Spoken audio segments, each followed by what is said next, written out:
Olá, Lídia, boa noite, seja bem-vinda. Olá, Dona Rosali, boa noite também, seja bem-vinda. Boa noite, Leda Lovato.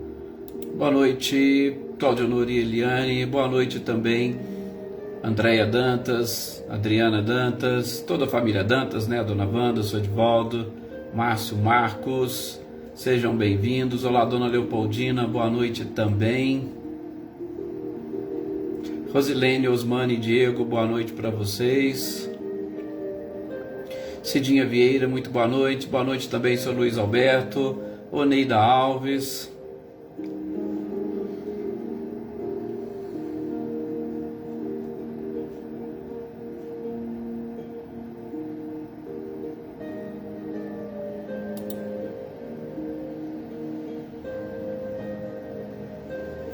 Anitta e Clarindo, boa noite. Boa noite, Sr. Antônio Onofre. Boa noite também, Ricardinho e Lúcia.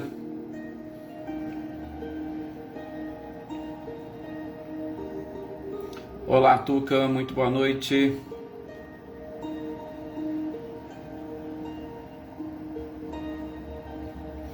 Obrigado, Sr. Antônio. Sr. Luiz Alberto, desculpa, com certeza.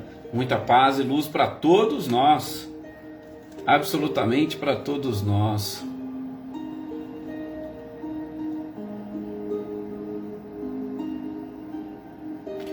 Célia, boa noite também para você, para Eva, Joaninha, para Francisca e família. Sejam bem-vindas. Adaí, boa noite também para vocês, seu companheiro, sejam muito bem-vindos. Boa noite, Eveline, Roberta, Gabi e Vitor.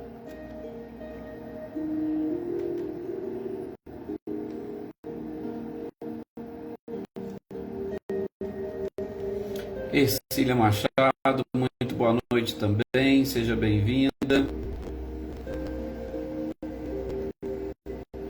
Maria Eleusa, muito boa noite.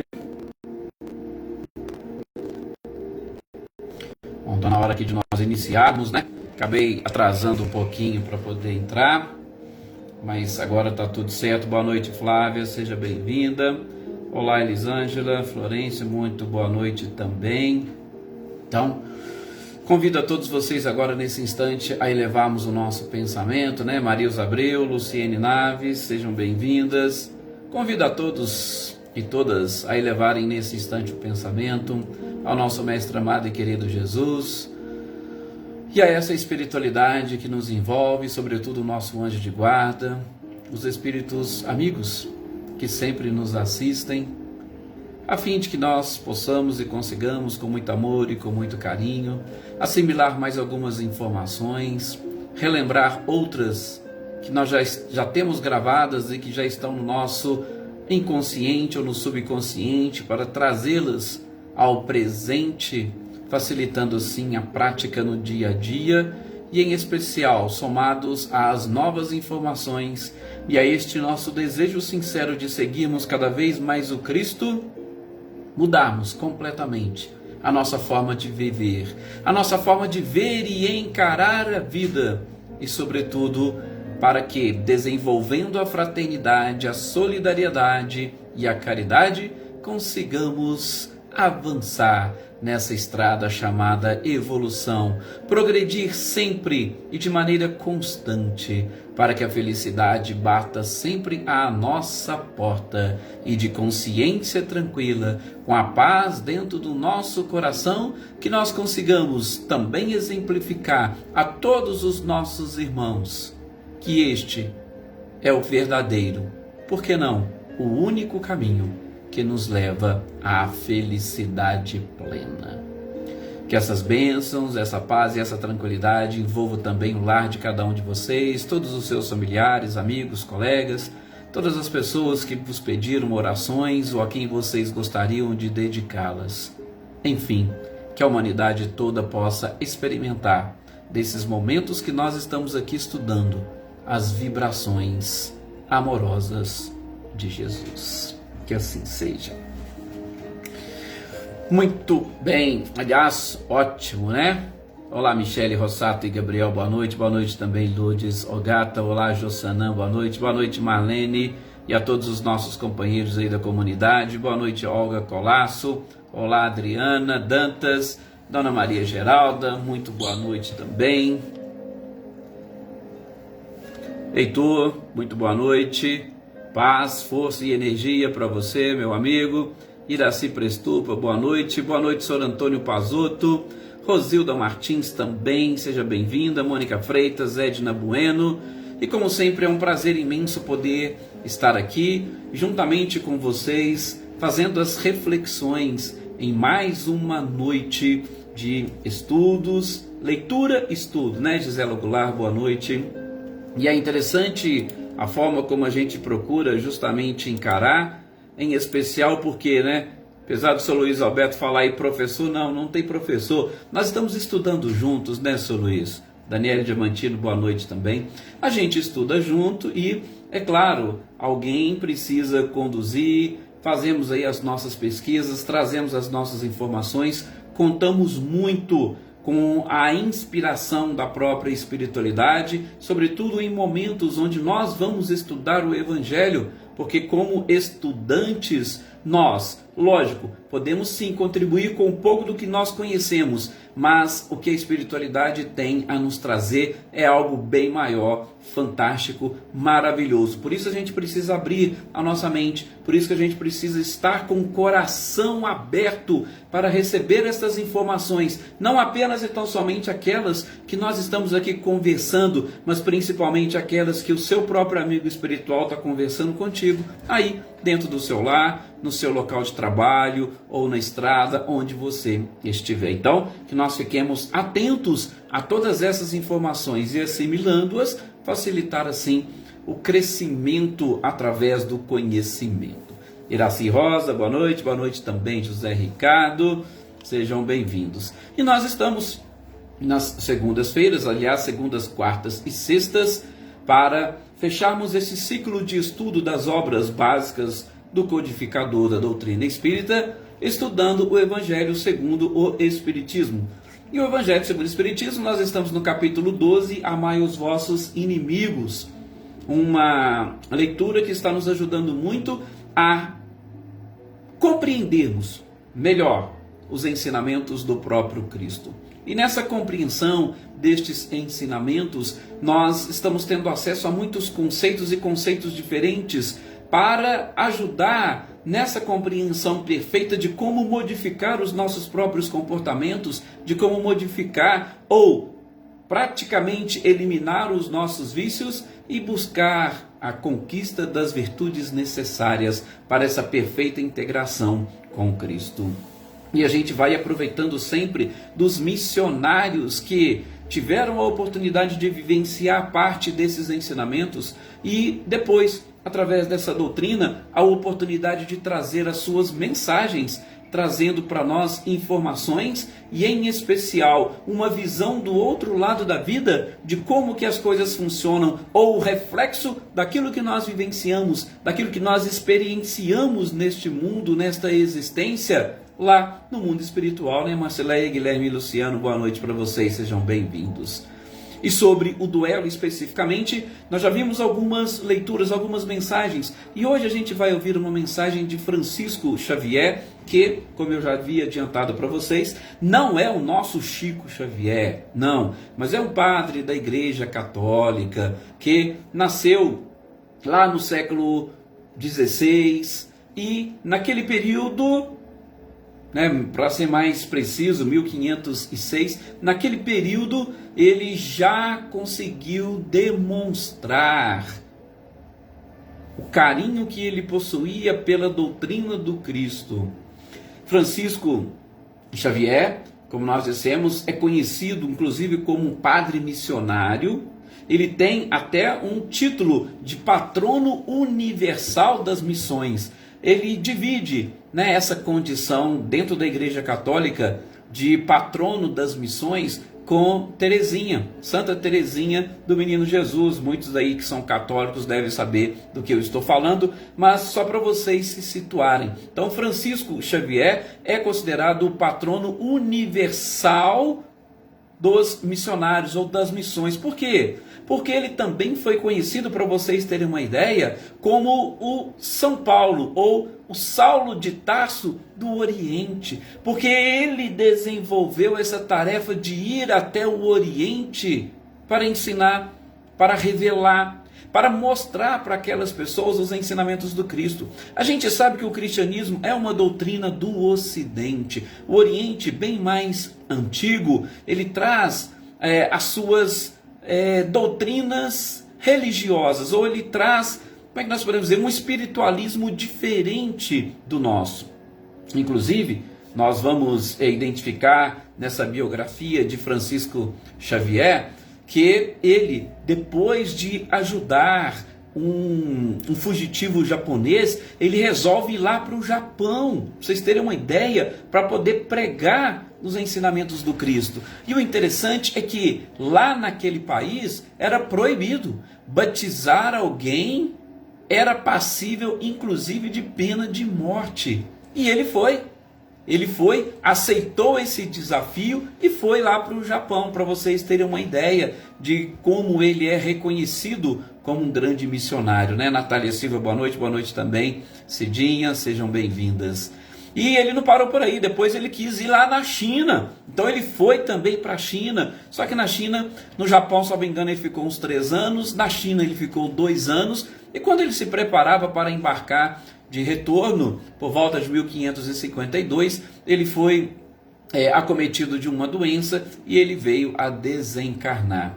Para vocês terem uma ideia, e um dos pontos culminantes, podemos assim dizer, da sua própria beatificação, foi que 2 anos depois da sua morte, o seu corpo ele ainda estava íntegro, ele estava intacto. E transportaram ele para a Índia, que foi exatamente onde ele começou todo esse trabalho e todo esse processo missionário. De novo, por isso que ele era conhecido como um dos grandes missionários do Oriente. O seu corpo foi trazido para a China, salvo engano, para a cidade de Goa, e lá até hoje ele é venerado por aquela população, por aquelas pessoas. Então, só para a gente ver um pouquinho da história deste que hoje nos trouxe uma mensagem, assinou como Francisco Xavier e trouxe uma mensagem, alguém que sabia o que estava dizendo, que sabia o que fazia e principalmente que já naquela época um grande missionário revelando e divulgando os ensinamentos do Cristo. Boa noite, Cecília e Reinaldo, sejam bem-vindas. Olá, bem-vindos. Olá também, Lucélia. Muito boa noite para vocês. Luísa Nalim, é um prazer tê-las sempre aqui conosco. Então, seguindo, como nós dissemos, essa mensagem é desse espírito que tem um gabarito para poder falar de determinados assuntos. E, gente, a sua mensagem ela é também, podemos assim dizer, complementando as outras, ela é carregada de ensinamentos. E uma das coisas que ele procura mexer é justamente com o nosso próprio, eu diria, consciente e inconsciente. Porque ele inicia fazendo uma pergunta, ele inicia fazendo questionamentos. Aliás, tem vários questionamentos que ele traz nessa sua mensagem. E a gente sabe dessa forma de ensinar muito peculiar através de perguntas. Ele inicia perguntando, se nós damos mais importância à sociedade, aquilo que a sociedade pensa de nós, ou se nós damos mais importância à nossa própria consciência. Nós que aqui estamos, o que mais nos atinge? O juízo que a sociedade faz de nós ou o que a nossa consciência nos acusa ou nos mostra? Já pararam para pensar nisso? É uma reflexão que ele inicia a sua mensagem trazendo para nós. E a pergunta é sempre essa: que juízo farão de mim? Ora, ele mesmo já responde: se for aquelas pessoas loucas, se for os atrasados, se for os materialistas, é claro que vão nos censurar. sobretudo quando diante de uma afronta, nós queremos, ao mesmo tempo, e de preferência o mais rápido possível, não levar desaforo para casa e resolver esta pendência. Agora, diz ele, se for alguém já avançado, se for alguém mais evoluído, se for alguém que, como colocou a Ercília aí e a Lucélia, colocou a consciência como um dos principais juízes e, com certeza, aquele juiz que nós chamamos de implacável, aí sim vão nos exaltar. Vão nos exaltar exatamente por quê? Porque nós precisamos aprender a trabalhar com tudo isso que de alguma forma fere o nosso orgulho ou o nosso amor próprio. A resposta, porque ele mesmo traz. Imaginem só, qual é o motivo da afronta? Ou qual foi o motivo da afronta? Foi uma palavra vinda de um coração menos esclarecido? Do coração de uma pessoa ignorante? Do coração de uma pessoa orgulhosa, egoísta, vaidosa? Sim. Muitas das vezes nós sabemos que estas palavras, que estas frases, elas vêm como um dardo envenenado e atinge o nosso próprio coração. A gente sabe disso. Mas esta palavra que veio até nós, como ela vai refletir, ou quais são as consequências que esta palavra ou esses impropérios vão gerar, sobretudo na outra parte ou na outra pessoa. E aí ele já vê, você vem, recebe uma palavra e você já devolve uma provocação. Pronto. Já instalou-se, vamos assim dizer, o caos. Já instalou-se provavelmente uma inimizade. Ou, como nós falamos, já criamos um inimigo. Então veja, veio ele colocando, vem uma palavra, você devolve uma provocação e a partir daí muitas das vezes nós não sabemos quais são as consequências que virão. Vou repetir. Às vezes, gente, as palavras que os outros dirigem a nós, elas vão nos atingir sim como uma arma.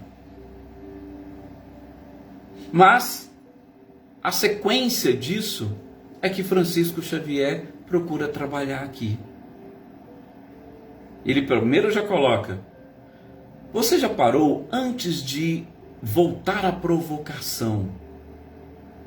Você já parou para pensar como agiria um verdadeiro cristão?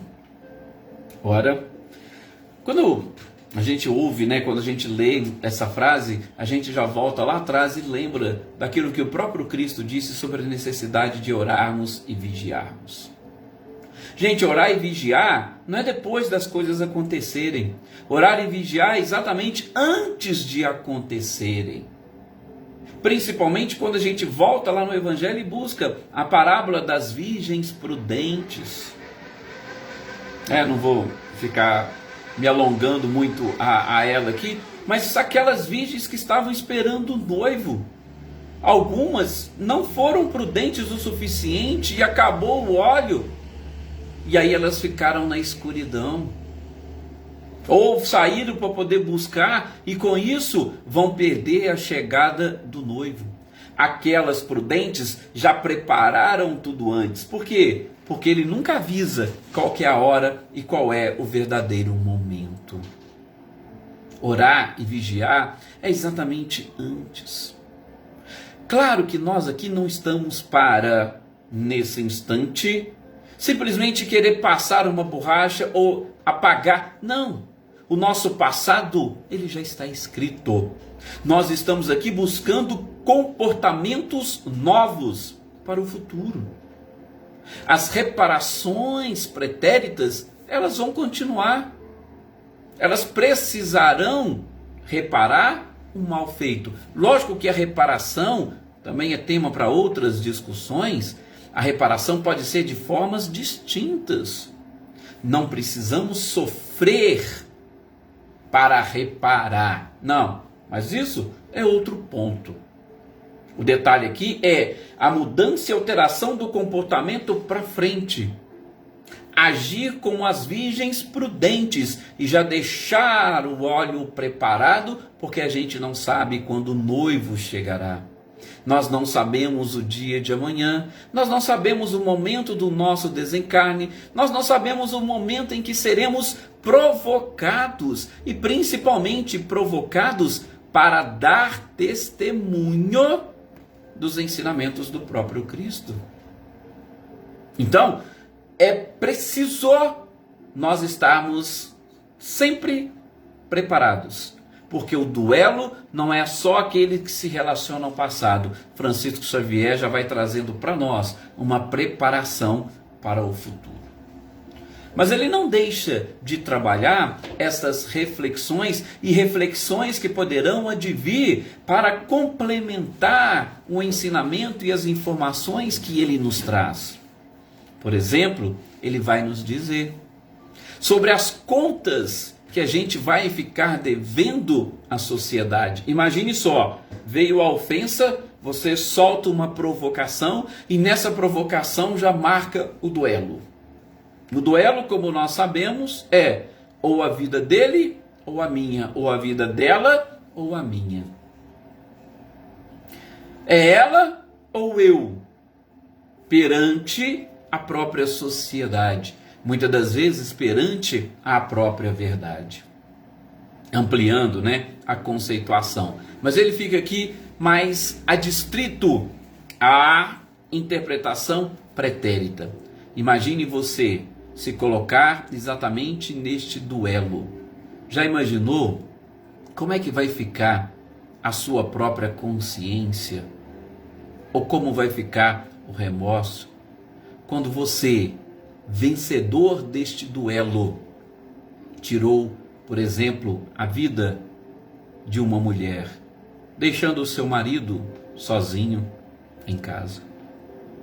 Como ficará a sua consciência tirando a vida de um pai que deixa esposa e filhos?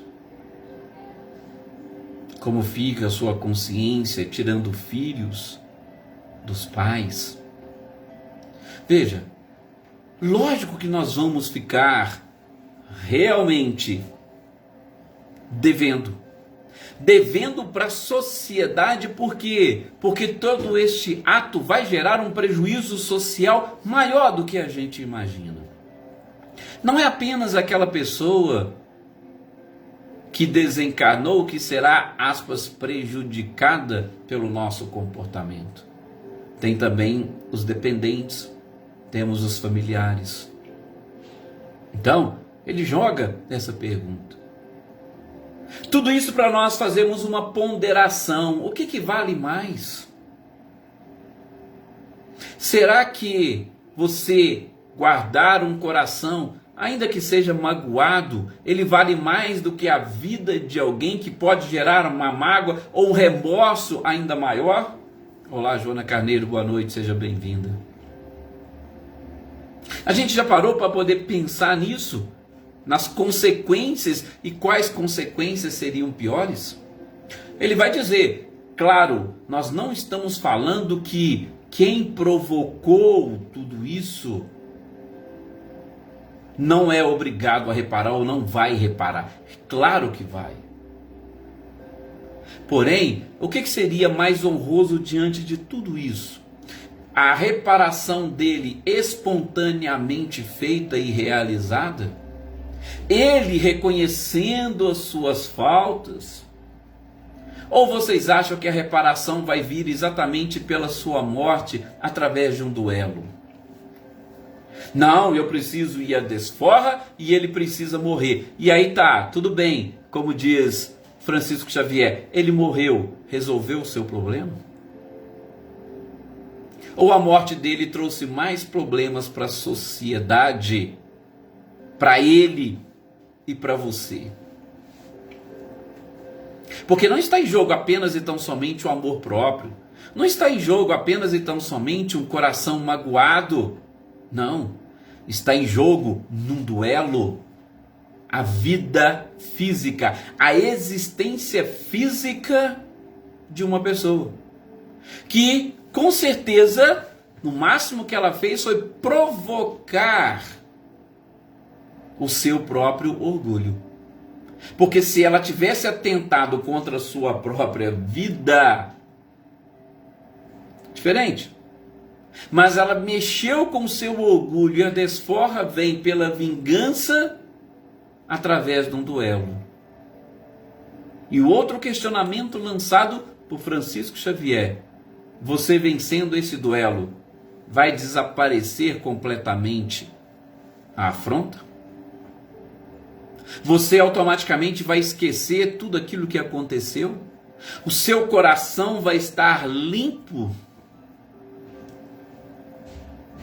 Veja que, como nós dissemos, é uma mensagem que, nestas suas diversas perguntas, nesses diversos questionamentos, vai mexendo muito com o nosso consciente, o inconsciente, com o subconsciente, com tudo. Pois é, Eveline, a gente realmente entende. Por quê? Porque vários fatos já aconteceram. Às vezes uma pessoa que nos magoou, que nós pelo menos pensamos dessa forma que ela nos magoou, às vezes ela já mudou até de cidade e a gente carrega aquilo lá dentro no nosso coração. Ah, mas a pessoa não está nem aí, a pessoa já até mudou, você nem vê ela mais, então por que isso está te machucando? É o que ele fala: pagar com sangue, ou sangue derramado não vai apagar tudo isso que aconteceu. Aliás, pelo contrário, ele diz: se aquilo que veio até você, pense naquele fato inicial, né, Cris Queiroz, boa noite, se ele for falso, gente, logo logo vai cair por terra. A gente não tem aquele ditado que a mentira tem perna curta? Então, se ele está levantando algum falso testemunho contra você, aquilo logo logo cai por terra. E aí, é claro, não vai haver necessidade de nós mancharmos as mãos com sangue por algo que logo logo virá por terra. Ele busca o outro lado. E se for verdadeiro? Gente, se aquilo for verdadeiro, primeiro, que tipo de reação necessita a verdade? Por que com a verdade você quer buscar uma desforra? Se é verdade, é fruto do seu próprio comportamento. Se é fruto do seu comportamento, não é você que tem que modificar, não é você que tem que melhorar. Então, independentemente se a infâmia ou se o fato for verdadeiro ou se for falso, o que ele quer dizer? Não justifica. Nós queremos pagar com sangue. Porque qualquer tipo de satisfação que nós vamos buscar não vai passar de uma vingança, que nós já vimos em programas anteriores. E a vingança leva onde? Com certeza ela só leva a mais dor e a mais sofrimento. Então vejam quanto já ultrapassados algumas décadas, né? Que aí a gente está falando aqui da doutrina espírita, 160 anos aproximadamente, e são 160 anos de uma informação que até hoje a gente ainda não conseguiu assimilar de uma forma correta. Por quê? Porque veja, a vingança que nós estudamos anteriormente, ela nada mais é do que um reforço desse próprio duelo. É um duelo constante que nós estamos com a gente mesmo e com a sociedade, e onde nós buscamos ir à desforra por alguma coisa. Repito, pode ser verdadeiro ou pode ser falso. Se for falso, logo logo cai por terra. Se for verdadeiro, nada mais é do que uma amostra daquilo que nós precisamos modificar em nós. Então, mais uma vez, não justifica nem a vingança e muito menos o próprio duelo. É o que essas leituras estão procurando nos mostrar. É o que essa mensagem está exatamente procurando falar. Sim, Eveline, eu estou até evitando utilizar essa expressão perdão. Porque a gente já estudou bem-aventurados misericordiosos, a gente ainda vai voltar a falar do perdão, mas é uma questão de uma análise um pouco mais simples e mais direta. Sobre realmente se vale a pena determinadas coisas. Sim, não estou usando o perdão, mas é o perdão. Não é outra coisa não, é exclusivamente o perdão.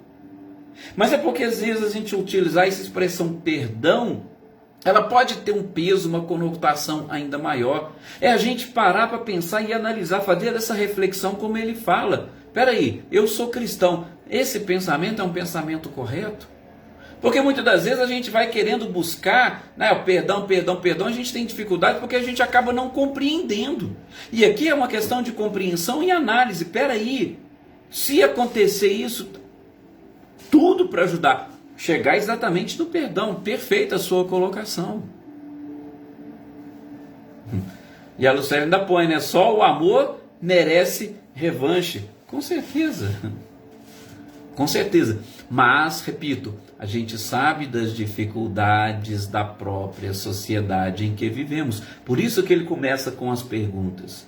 E por isso que nós também lançamos esse questionamento. Hoje, na nossa sociedade, o que juízo farão de nós? O que a sociedade prefere? Um revide? Uma revanche? Uma reparação imediata? Ou o perdão? E de novo, seja o perdão ou seja a revanche, qual a sua consciência hoje prefere?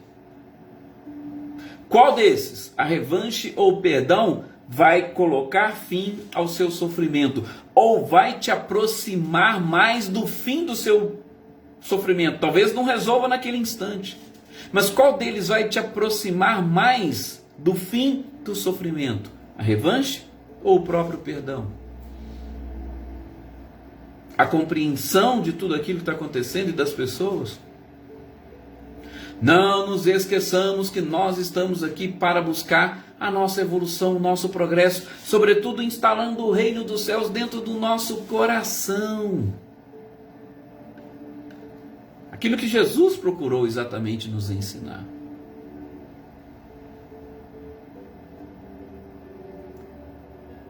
Nunca, realmente nunca levou. E assim, o próprio Francisco Xavier vai fechar essa mensagem dele, gente, dizendo, olha, lembra daquilo que Jesus disse? Vamos fazer aos outros o que gostaríamos que os outros nos fizessem. Sim, aí agora a gente vai buscar nas mesmas reflexões. Se nós falássemos algo para alguém que machucasse alguém, como é que nós gostaríamos de ser tratado? Que fôssemos chamados para um duelo? Que a pessoa viesse e se vingasse de nós? Como que nós gostaríamos de ser tratados?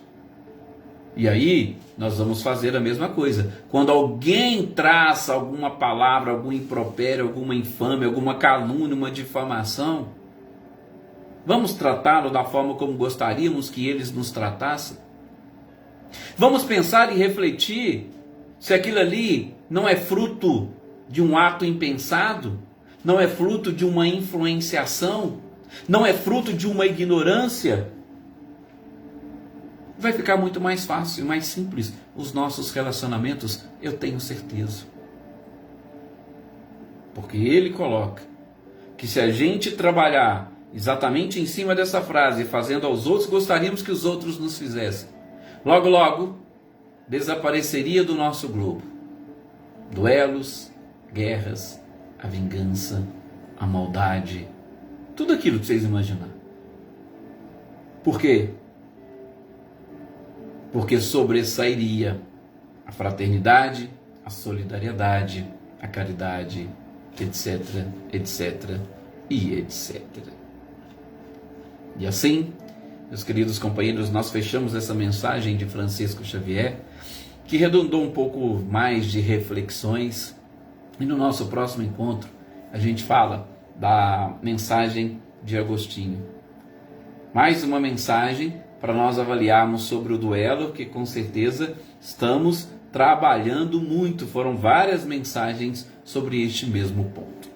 E eu gostaria, antes de encerrar aqui, já também pedir essa permissão a vocês e comunicá-los que amanhã nós estaremos numa palestra presencial lá na cidade de Caconde, no estado de São Paulo. E eu preciso me deslocar para lá justamente nesse horário das nossas reflexões aqui. Então, amanhã nós não teremos. Se tiver lá alguma forma de transmissão, eu dou um jeito de entrar em contato com vocês, disponibilizar o link e passo. Mas se não tiver, eu vou ficar devendo os nossos estudos de amanhã para vocês, ok? Então, muita paz, muita tranquilidade. Até o nosso próximo encontro. Que Jesus continue do lado de cada um de vocês.